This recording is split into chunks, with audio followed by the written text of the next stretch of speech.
Welcome to SV channel. రాష్ట్రంలోని కుటుంబాల వివరాలన్నిటినీ electronic పద్ధతిలో నమోదు చేయడం ద్వారా ఫ్యామిలీ రిజిస్టర్ రూపొందించాలని ప్రభుత్వం నిర్ణయించింది. పలు ప్రభుత్వ సేవలు పొందే విషయంలో కుటుంబ వివరాలకు సంబంధించిన నమ్మకమైన రికార్డును చూపించడంలో ఎదురవుతున్న ఇబ్బందులు దృష్టిలో ఉంచుకొని కుటుంబ వివరాల పరిశీలనలో ఏకరూపత సులభంగా అందుబాటులో ఉండటం లక్ష్యంగా రికార్డును రూపొందించాలని సర్కార్ నిర్ణయించింది. ఈ మేరకు తెలంగాణ ఫ్యామిలీ రిజిస్టర్ను ఏర్పాటు చేయడంతో పాటు మీ సేవా కేంద్రాల ద్వారా ఫ్యామిలీ రిజిస్టర్ సర్టిఫికేట్ జారీకి అవకాశం కల్పిస్తూ ప్రభుత్వం ఉత్తర్వులు జారీ చేసింది. రాష్ట్ర రెవెన్యూ శాఖ కార్యదర్శి టిఎస్ లోకేష్ కుమార్ జారీ చేసిన జీవో నెంబర్ 172 ప్రకారం ఇందుకు సంబంధించిన మార్గదర్శకాలు ఇలా ఉన్నాయి. పౌర సరఫరాల శాఖ ద్వారా తీసుకునే డేటాబేసులోని రేషన్ కార్డులో ఉన్న కుటుంబ వివరాలన్నీ రిజిస్టర్ లో నమోదు చేస్తారు. ఈ రిజిస్టర్ కానీ సర్టిఫికేట్ కానీ దేనికి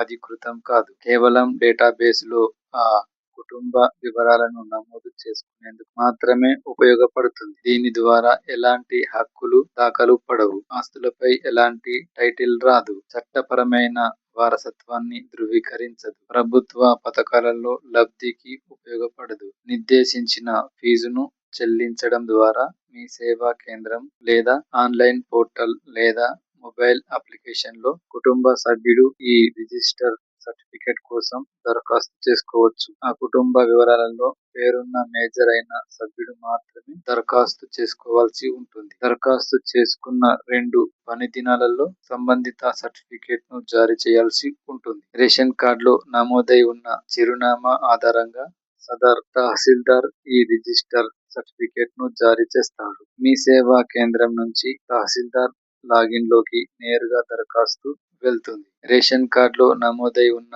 అన్ని వివరాలను పరిశీలించిన తర్వాత తన డిజిటల్ సంతకంతో సంబంధిత తహసీల్దార్ ఈ సర్టిఫికేట్ ను జారీ చేస్తారు. ఈ సర్టిఫికేట్ పై ఐడెంటిఫికేషన్ నెంబర్ కూడా ఉంటుంది. మీ సేవా కేంద్రాల నుంచి డౌన్లోడ్ చేసుకునే అవకాశం ఉంటుంది. ఇందుకు సంబంధించిన అప్లికేషన్ ప్రోగ్రామింగ్ ఇంటర్ఫేస్ ఏపీఐ ను ఏర్పాటు చేసే బాధ్యత ఎలక్ట్రానిక్ సర్వీస్ డెలివరీ ఈఎఫ్డి కమిషనర్ కు అప్పగించారు. రేషన్ కార్డులోని వివరాలను పౌర సరఫరాల శాఖ సహకారంతో తీసుకుంటారు. ఈ ఫ్యామిలీ రిజిస్టర్ సర్టిఫికేట్ సేవ అమలును ఆయా జిల్లాల కలెక్టర్లు పర్యవేక్షిస్తారు. సర్కు ఇది ఉపయుక్తం.